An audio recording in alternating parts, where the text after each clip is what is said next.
Alors écoute-moi bien, si tu veux réussir des grandes choses dans la vie, on s'en fout de ce que tu as fait hier, de ce que tu as fait aujourd'hui et de ce que tu feras demain. Ce qui est important, c'est les petites actions que tu mets en place chaque jour pendant une très longue période de temps.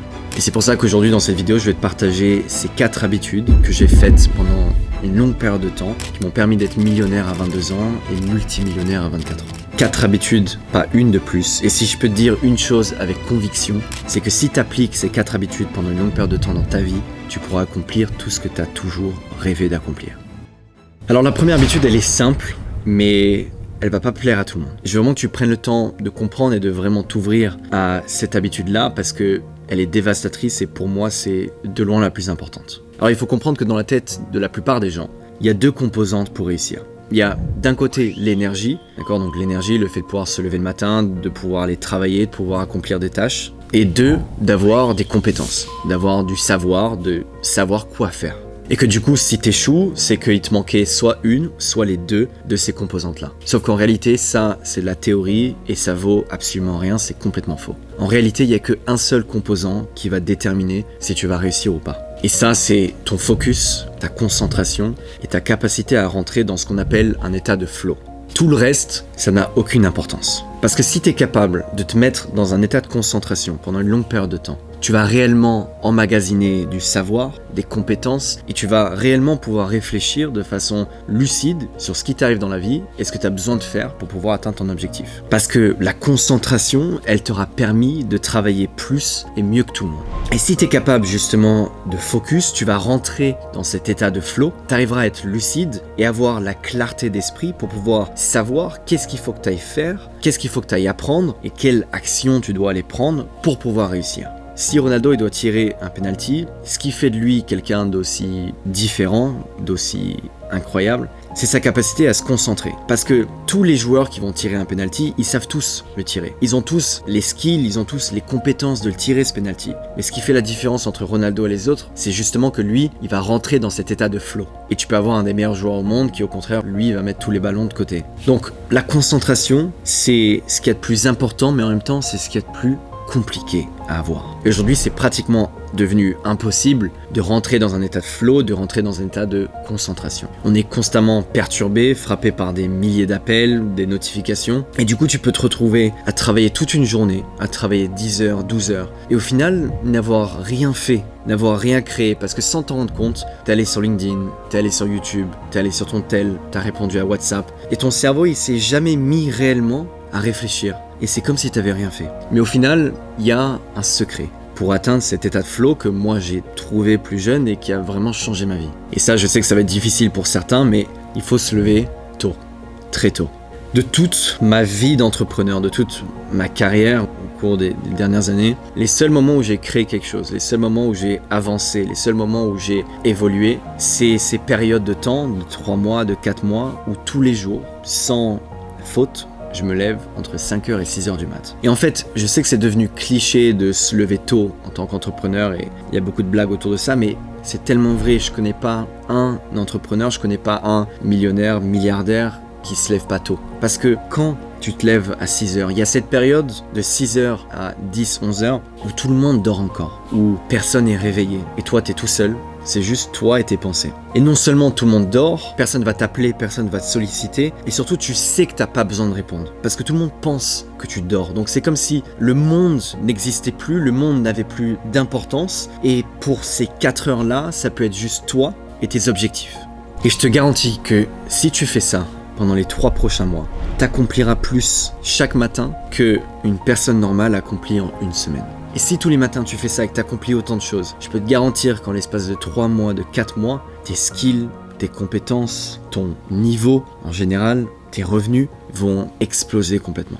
La seconde habitude qui a complètement changé ma vie, c'est la plus profondément puissante et pourtant je vois quasiment personne le faire ou même savoir que ça existe. Et cette habitude, c'est ce qu'on appelle la visualisation. Quand tu y penses, 99% des gens dans ce monde, dans cette vie, ils avancent dans leur vie, dans leur quotidien, sans jamais se poser la question de concrètement où est-ce qu'ils vont. Quels sont leurs objectifs, c'est quoi leur destination. Ils prennent chaque jour, chaque mois, comme il vient, ils se disent on verra demain. On verra si j'ai cette augmentation, on verra si on partira en vacances, on verra si la semaine prochaine sera mieux, on verra si l'année prochaine sera mieux, on verra si j'arrive à décrocher ce job, on verra si j'arrive à décrocher ce poste. Enfin bref, c'est comme si ils subissaient un peu la vie. Et les gens qui sont dans cette situation-là, au final, ils y voient rien. Et ils se retrouvent toujours dans des destinations qu'ils n'ont jamais vraiment choisies. Et petit à petit dans leur vie, ça construit des frustrations et un sentiment de ne pas être à sa place. C'est exactement comme si tu prends ta voiture dans une journée de brouillard et tu regardes pas ton GPS et juste tu conduis, tu vois rien devant et dès qu'il y a un tournant, tu vas à gauche ou à droite. Et tu prends une décision qu'au moment de ce tournant-là.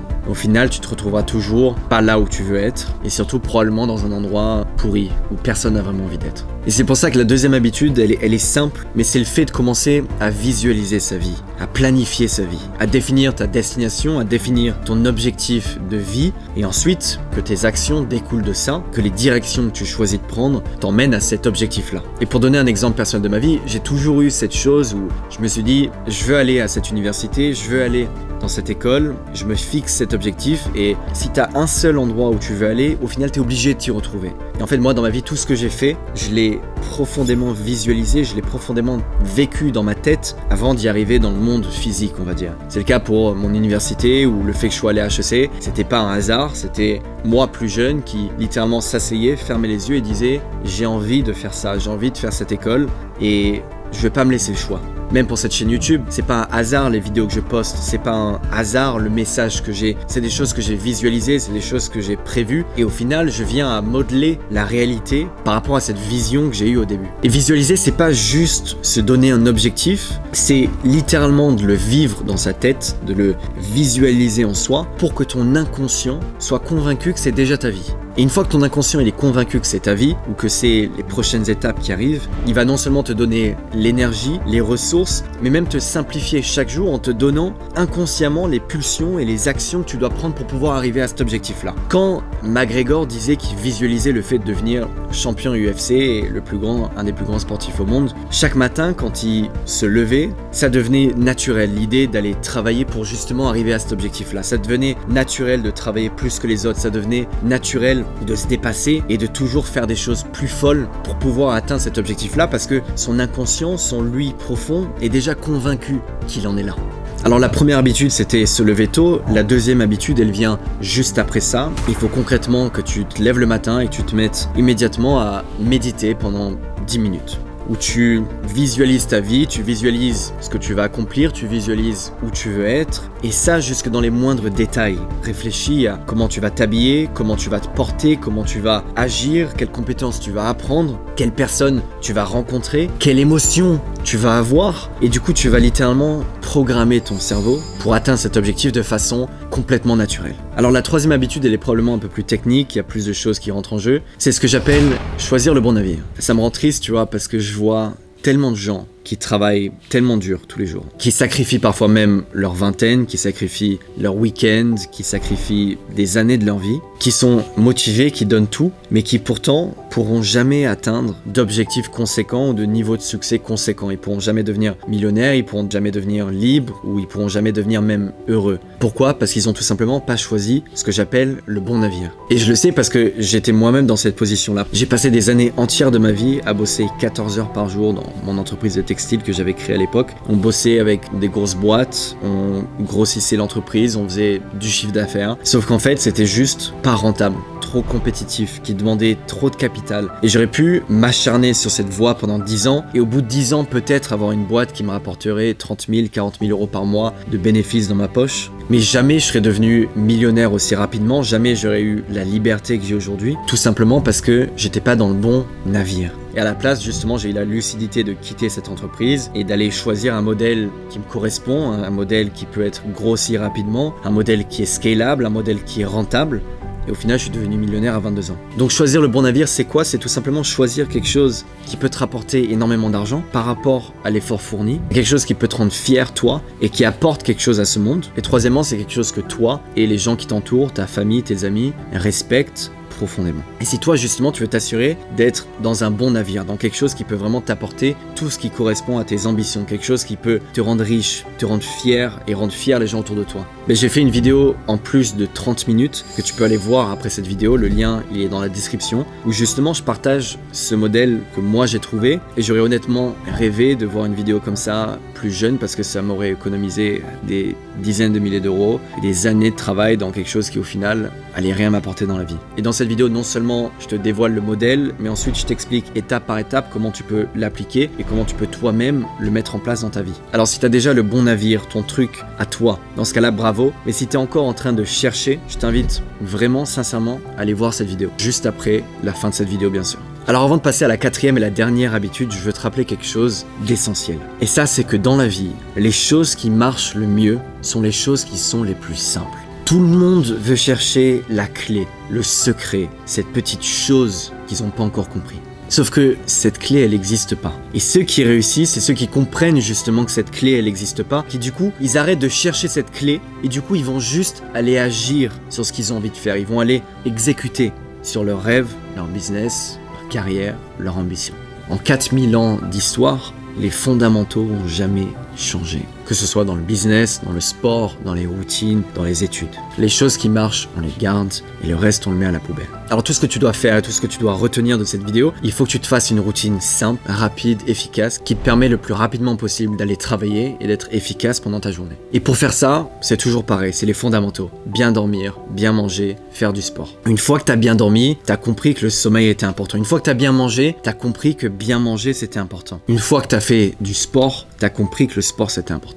Alors ça nous amène à la dernière habitude. Cette habitude, c'est que tu dois apprendre à apprendre. Toutes les fois où j'étais bloqué dans mon business ou dans ma vie, mon réflexe était juste de regarder ce qui m'arrivait, de réfléchir à ce qui m'arrivait, et ensuite je m'arrêtais là. Et du coup, toutes ces choses-là qui me bloquaient, non seulement elles réapparaissaient, mais elles me bloquaient pendant des longues périodes de temps. Tout simplement parce que j'apprenais pas. Je regardais pas concrètement ce qui m'arrivait et j'essayais pas de tirer des conclusions précises sur ce qui était en train de m'arriver. Sauf que du coup, ce que j'ai appris, c'est que apprendre de ses erreurs, c'est la seule façon d'avancer. C'est la seule façon d'évoluer, de devenir meilleur.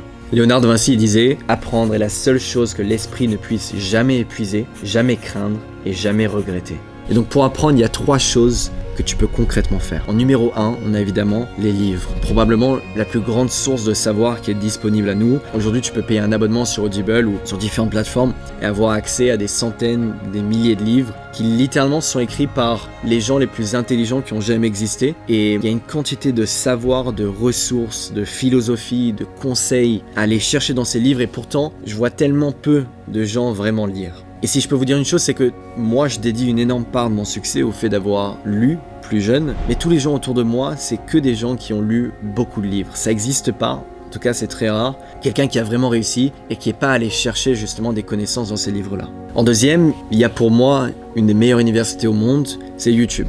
Alors c'est pas pour faire de l'autopromotion ici et de dire de regarder mes vidéos, mais sur YouTube, on peut tellement apprendre. Il y a vraiment plein de gens qui ont des problématiques, qui ont appris des choses dans la vie et qui partagent leur savoir sur YouTube. Et du coup, quand vous avez une problématique, quand vous cherchez quelque chose, quand vous êtes perdu à un moment donné ou à un autre, allez sur YouTube et trouvez quelqu'un qui a justement vécu ce même problème et vous verrez que vous apprendrez des choses incroyables. Et le skill à avoir, c'est de savoir chercher, de savoir se poser les bonnes questions et d'aller trouver les bonnes ressources. Et troisièmement, évidemment, il y a tout ce qui est l'école, les formations, l'université. Il y a beaucoup de gens qui critiquent l'université, surtout dans le monde du business en ligne. Moi, j'en ai une idée particulière, je ferai une vidéo probablement en détail sur ça, mais moi, je suis convaincu que aller à l'université, ça peut être hyper bien pour beaucoup de personnes. Ne serait-ce que pour savoir bien écrire, bien parler, bien s'exprimer. Parfois, c'est essentiel. Après, il y a évidemment tout ce qui est formation. Aujourd'hui, il y a des formations dans tous les domaines, d'accord, que ce soit dans le business, que ce soit dans nos relations, que ce soit en philosophie ou pour être cuisinier ou pour faire n'importe quel autre métier. Il y a des formations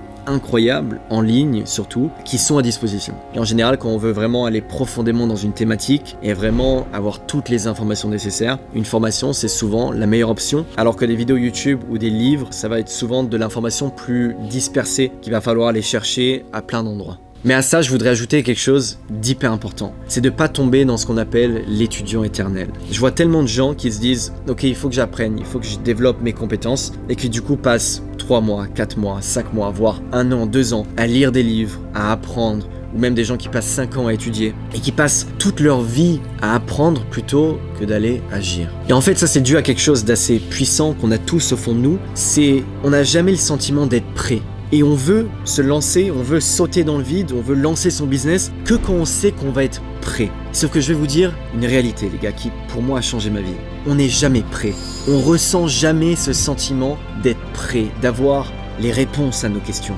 Donc, arrêtez de chercher ces réponses. Arrêtez de vouloir tout savoir, de vouloir avoir le sentiment d'être prêt. Parce que je peux vous garantir que tout ce qui a été créé dans ce monde-là a été créé par des gens qui ne se sentaient pas prêt. Et donc la clé de la réussite, si vraiment la réussite devait se résumer à une phrase, c'est de commencer avant d'être prêt. Alors, t'es prêt ?